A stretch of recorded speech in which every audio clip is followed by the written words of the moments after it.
So today we are going to discuss about atomic properties, and atomic properties we are first going to discuss about atomic radius. सबसे पहले हम लोग atomic radius के बारे में पढ़ाई करते हैं, ठीक है। उससे पहले जानते हैं कि एटॉमिक प्रॉपर्टीज होती क्या है, किस तरीके से क्या काम आता है, कैसे होता है। इसमें सबसे पहले वर्ड आता है अब atomic properties. Now these are those properties which are related to atomic structure. Properties related to atomic structure are known as atomic properties. Okay. Now, ये जो properties होते हैं, these properties are of two types. The first is properties of individual atoms and properties of groups of atoms. सबसे पहले आती है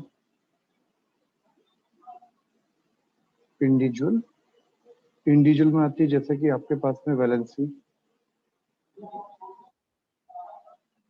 like atomic radius, जैसे electronegativity,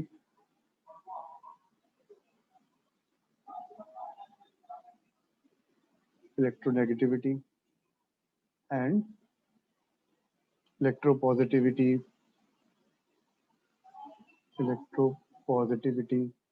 metallic character,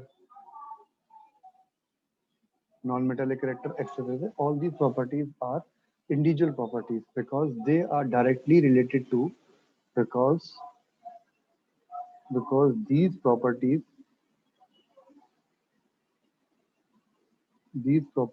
are directly related to electronic configuration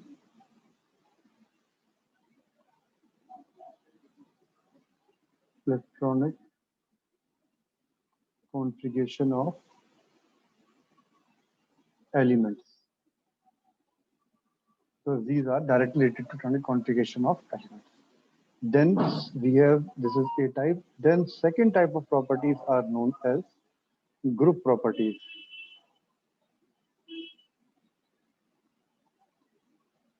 group properties या फिर आप कह सकते हैं bulk properties,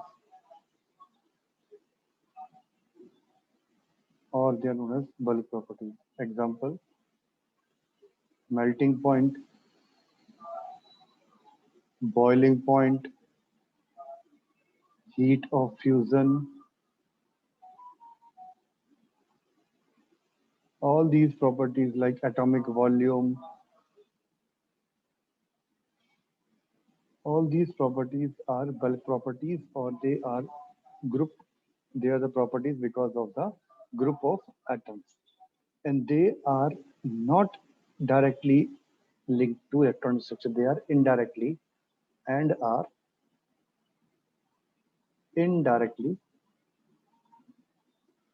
linked to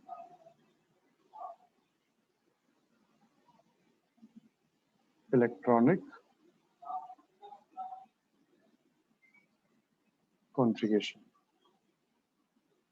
clear है ये वाली बात? यहाँ पे किसी को डाउट इसमें? हाँ जी, यस और नो? ये 2 पॉइंट क्लियर हैं, जल्दी बोलो. Okay, now atomic properties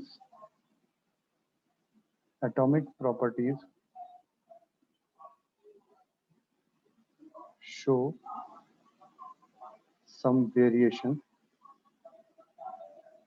from top to bottom and from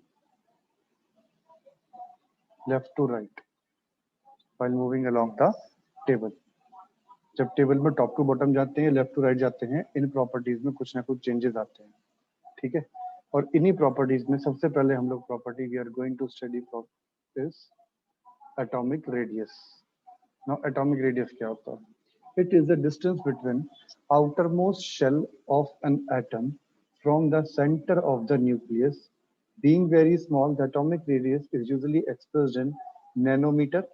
nanometre का मतलब होता है 10 पावर -9 मीटर या फिर पिकोमीटर 10 पावर -12 मीटर। पिकोमीटर का मतलब है 10 पावर -12 मीटर। इन दोनों में रेडियस रखा जाता है। अब देखो कहने का क्या मतलब है। ये nucleus, first shell, second shell, third shell. Suppose करता हूँ मैं सोडियम लेके चलता हूँ 2 8 1, 2 इलेक्ट्रॉन, 8 इलेक्ट्रॉन and 1 electron.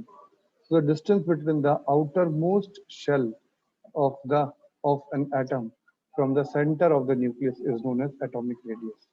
इसे atomic radius बोल देते हैं, इसे atomic size बोल देते हैं, दोनों एक ही बात है। इससे पहले क्वांटम मैकेनिक्स के अंदर हम लोग इस चीज को पढ़ चुके हैं कि भाई size of atom is infinity. एक सेकंड वेट करेंगे, एक सेकंड।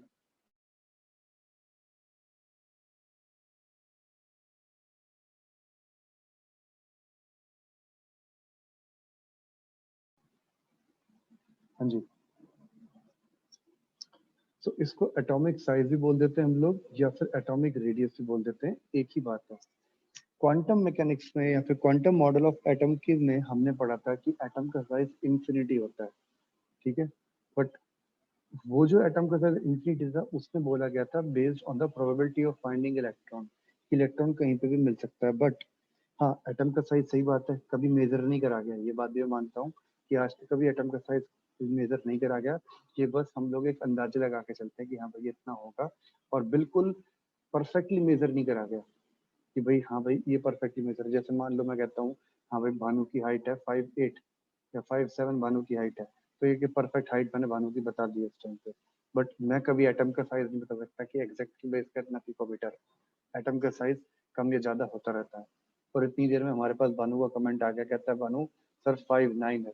बेटा हील के साथ नहीं बात कर रहा हूँ मैं, ठीक है, बिना हील की बात कर रहा हूँ फिलहाल। चलो कोई बात नहीं है। तो एटॉमिक साइज क्लियर हो गया, डेफिनेशन। ले भानु भाग गया इतनी जल्दी, इतनी बेइज्जती मान गया तू, पीछे भाग गया तो। ओके जी, ये बात क्लियर हो गई यहाँ पे सबको, इसमें कोई डाउट है?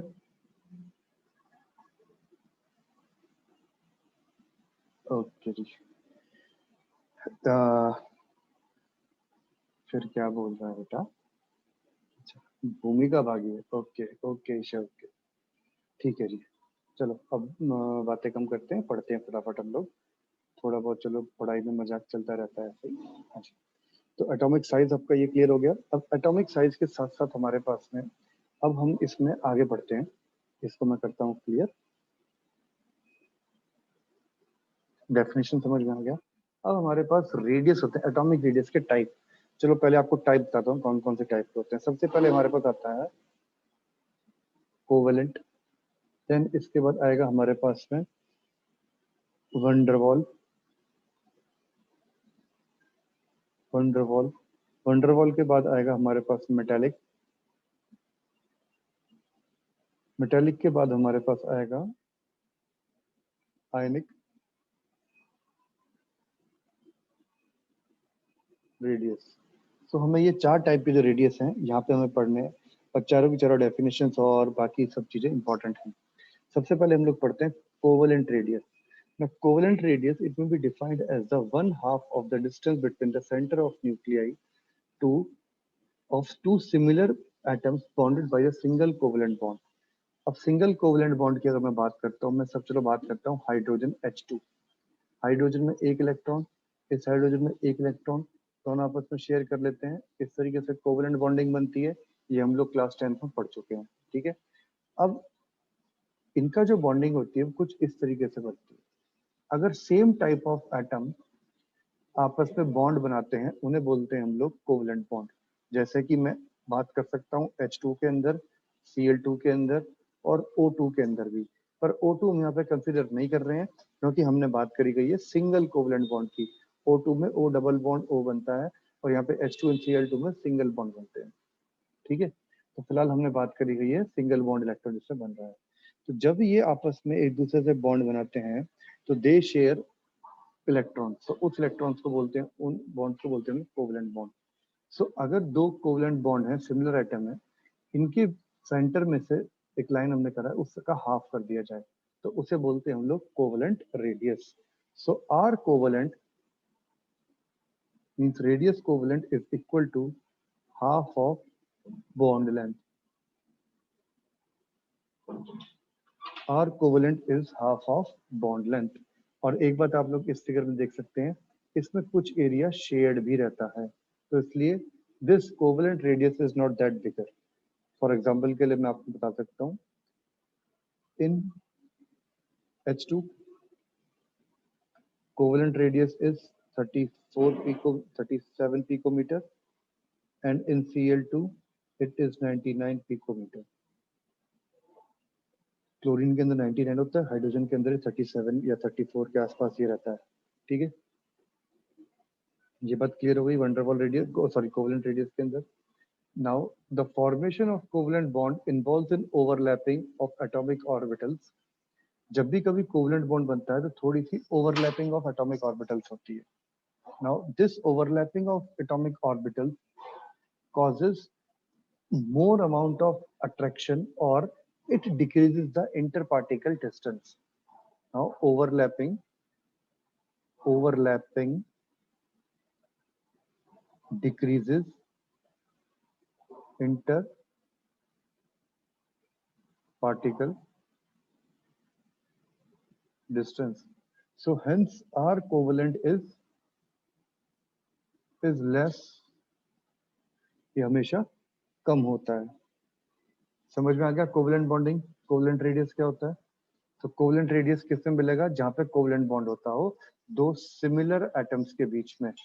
जब whenever two similar atoms are forming a covalent bond, single covalent bond, then the radius is known as covalent radius. ये बात क्लियर है सबको? जल्दी बताइए, फटाफट एक बार रीडिंग करिए इसकी.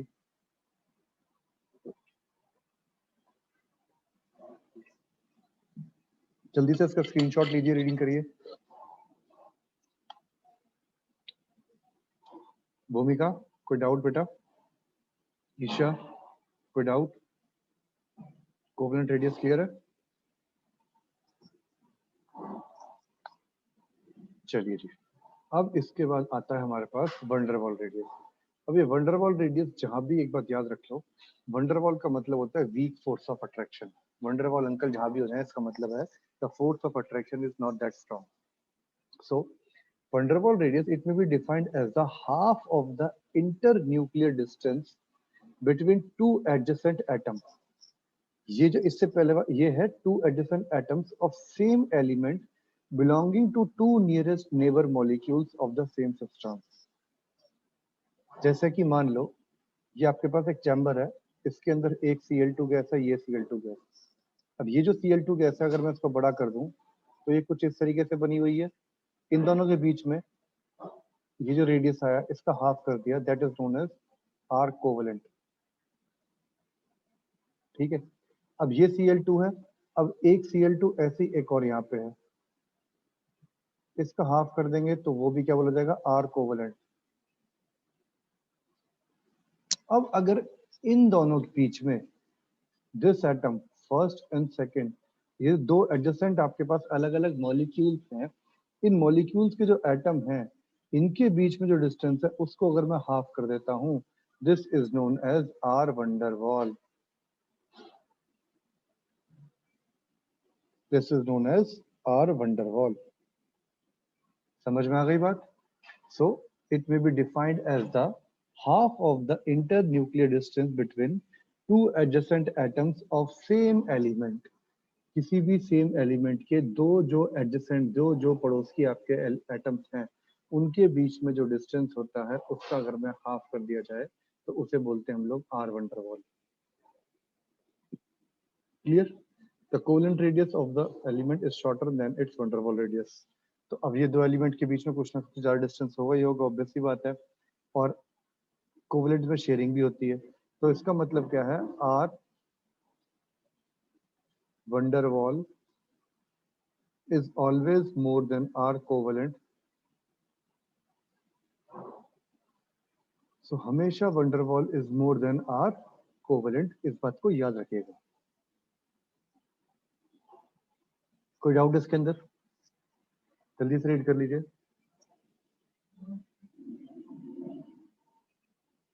डन।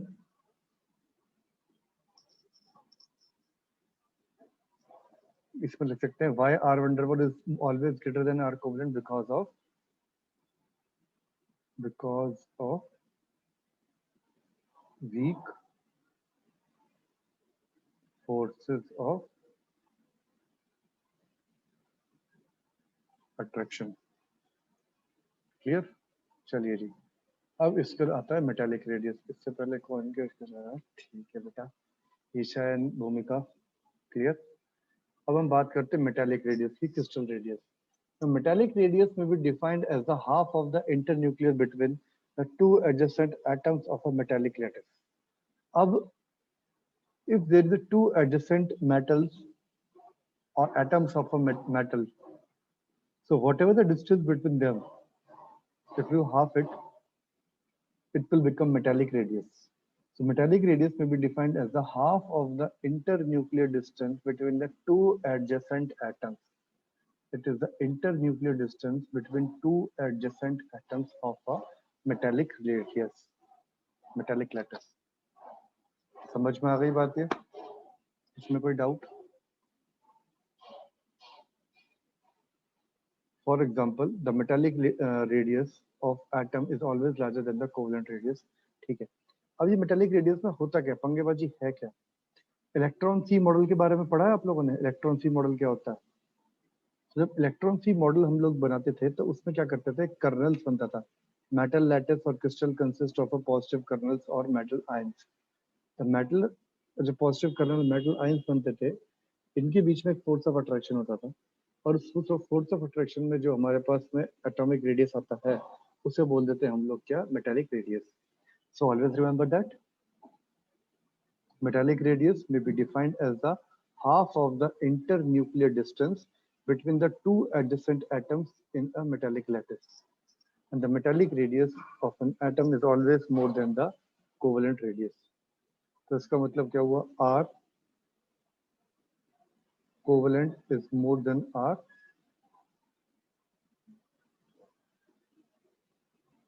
metallic.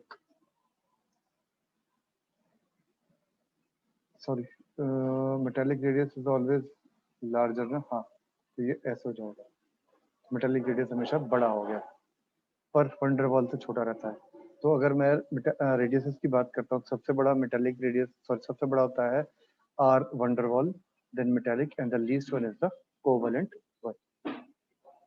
यहाँ तक किसी को डाउट है तो बता दो कोई। श्योर हो?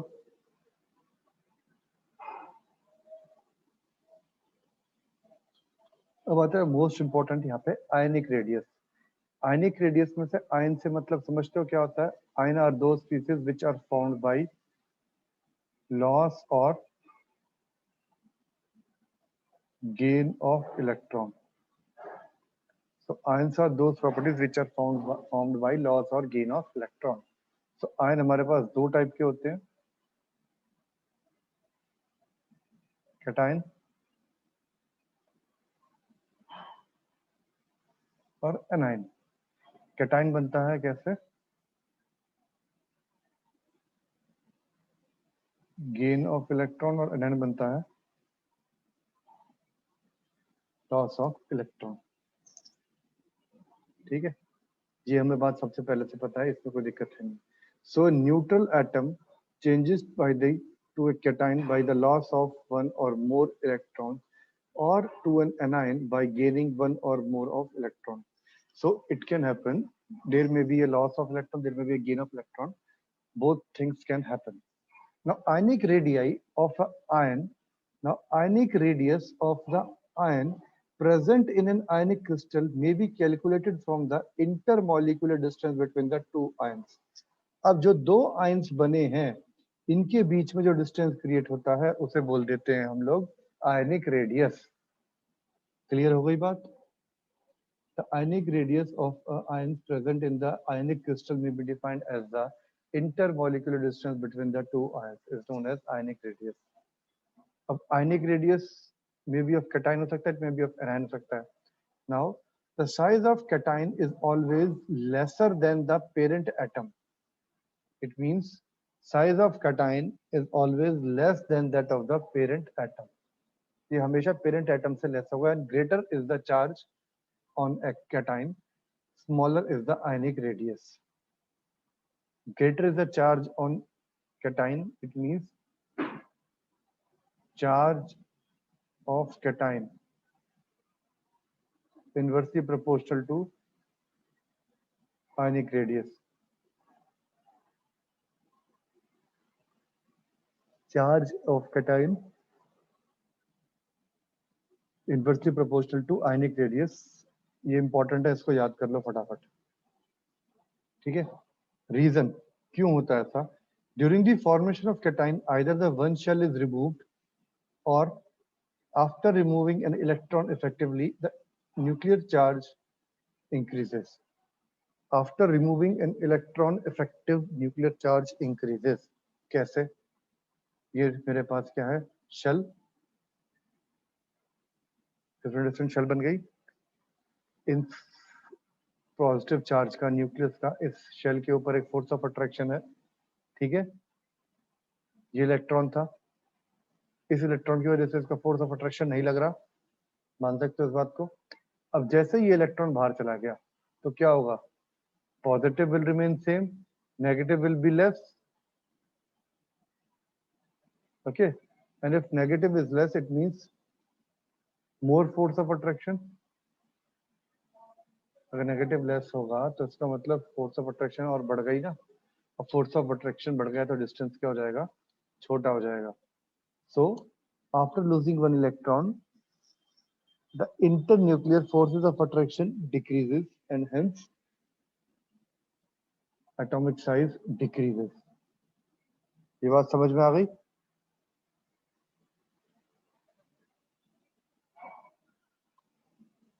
जल्दी बताइए, इज दैट क्लियर? यस और नो? जल्दी बताओ। कहने की बात यह है कि R covalent is always less than R N normal. पहला reason due to decrease in number of shell, या तो नंबर ऑफ शेल कम हो जाए या फिर due to increase in effective nuclear charge.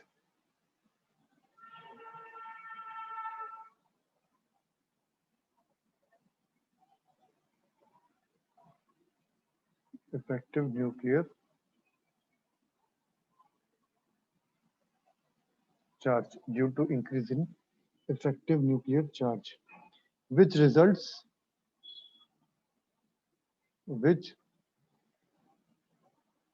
results in greater force of attraction in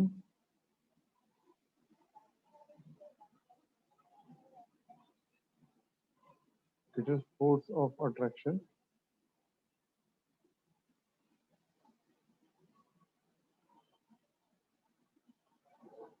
clear हो गई बात? इसमें कोई डाउट है? इस पॉइंट को लिख लीजिए, इंपॉर्टेंट है। Why R covalent is in smaller size than R normal.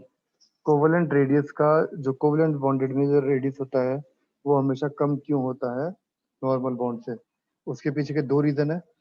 पहला रीजन ये है कि उसकी नंबर ऑफ शेल खत्म हो जाए, decrease in number of shell हो सकती है।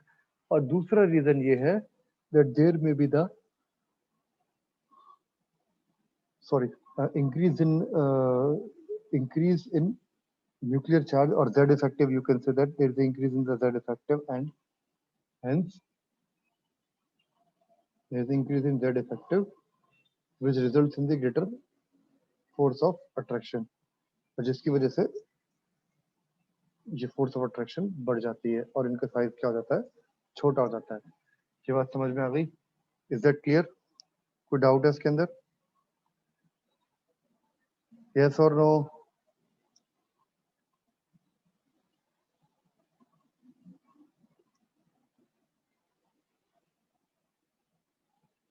ओके जी, चलें आगे। एक सेकंड रुको, मैं क्लियर करता हूँ।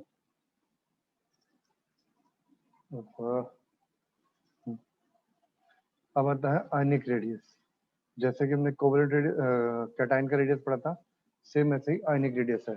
The size of an anion is always greater than that of the parent atom. Now, R anion is always more than R parent. It's always more than R parent. इस बात का क्या मतलब है? The effective nuclear charge decreases in the formation of anion. The effective nuclear charge decreases in the formation of anion. जैसे जैसे कभी भी कोई एनायन बनता है तो इफेक्टिव न्यूक्लियर चार्ज उसमें डिक्रीज होता है। Thus, the electrostatic forces of attraction between the nucleus and the outermost electron decreases as size of anion increases. अब जैसे जैसे एनायन का साइज इंक्रीज होता जा रहा है तो वैसे वैसे the force of attraction between the nucleus and the outermost electron as the size of the anion is increases. So electrostatic force की वजह से जो हमारे पास न्यूक्लियस का साइज है और जो ये आउटरमोस्ट इलेक्ट्रॉन्स का जो साइज होता है ये सब बढ़ रहा है। क्लियर हो गई ये बात? Got it? और कभी कभी इंटर इलेक्ट्रॉनिक रिपल्शन होते हैं कुछ, उनकी वजह से भी ये सब काम होता रहता है साइज का बढ़ने का। Is that clear? Any doubt? Please tell me. इसमें लिख लो why R A is more than R M. R A का मतलब है यहाँ पे एनायन आयनिक रेडियस और आर का मतलब था आर सी का आर कैटायन। मैंने ये लिख ही रखा है यहाँ पे R anion is always more than that of the R parent. इसमें लिख लीजिए reason 1 decrease in Z effective. Z effective का मतलब that is force of attraction decreases, force of attraction decreases by nucleus charge. Is that clear? भूमिका clear होगी बेटा ये बात? कैटायन और एनायन। अब इसी के अंदर हम लोग कैटायन और एनायन में पढ़ते हैं कंपैरिजन। सपोज मुझे कुछ आइसो इलेक्ट्रॉनिक स्पीसीज मिली हुई हैं, आइसो इलेक्ट्रॉनिक नाइट्रोजन, ठीक है, ऑक्सीजन है आपके पास, नाइट्रोजन है, ऑक्सीजन। देन हमारे पास में आ जाता है यहाँ पे सोडियम, फ्लोरीन, फ्लोरीन देखते हैं, fluorine -1, sodium positive, then magnesium +2 और आ जाता है मेरे पास एल्यूमिनियम +3। नाउ क्वेश्चन आपके पास है arrange in increasing order of atomic radius. सबसे पहले क्या लिखना है? इसका प्रोटॉन लिखना है, फिर देन इसके ऊपर इलेक्ट्रॉन लिखना है, ठीक है, और then proton by electron ratio. Number of proton कितने होते हैं इसके अंदर? जल्दी बोलो फटाफट। नाइट्रोजन नंबर ऑफ प्रोटॉन कितने होते हैं? 7। यहाँ पे इलेक्ट्रॉन 10, 8, 10, 9, 10, 11, 10, 12, 10, 1, 13, 10। रेशो कितनी आई? 0.7, 0.8, 0.9, 1.1, 1.2, 1.3। Now we know that P by E ratio, और इसको बोल देते हैं हम लोग Z by E ratio, is inversely proportional to atomic radius. ये एटॉमिक रेडियस की इनवर्सली प्रोपोर्शनल होती है। तो इसका मतलब है nitrogen -3 has the biggest size, then O-2, then F-1, then Na positive, then Mg+2 and then aluminium +3। ये आपके पास हो गया, ठीक है। This is as per increasing order of atomic size कह लीजिए या फिर रेडियस कह लीजिए। Is that point clear? कोई डाउट है? अब फटाफट जरा मुझे कमेंट सेक्शन के अंदर आंसर बताओ। पहला है आपके पास K और के पॉजिटिव, इनमें से किसका साइज बड़ा है? Which of the following pair have large size? इसमें बताओ लार्ज साइज किसका है? जल्दी बताइए फटाफट मुझे। और होमवर्क के लिए आपको मैं दे रहा हूँ, दिस इज फॉर होमवर्क, बताना लार्ज साइज के पॉजिटिव, SR+2 एंड AR, इनमें से लार्ज साइज किसका है?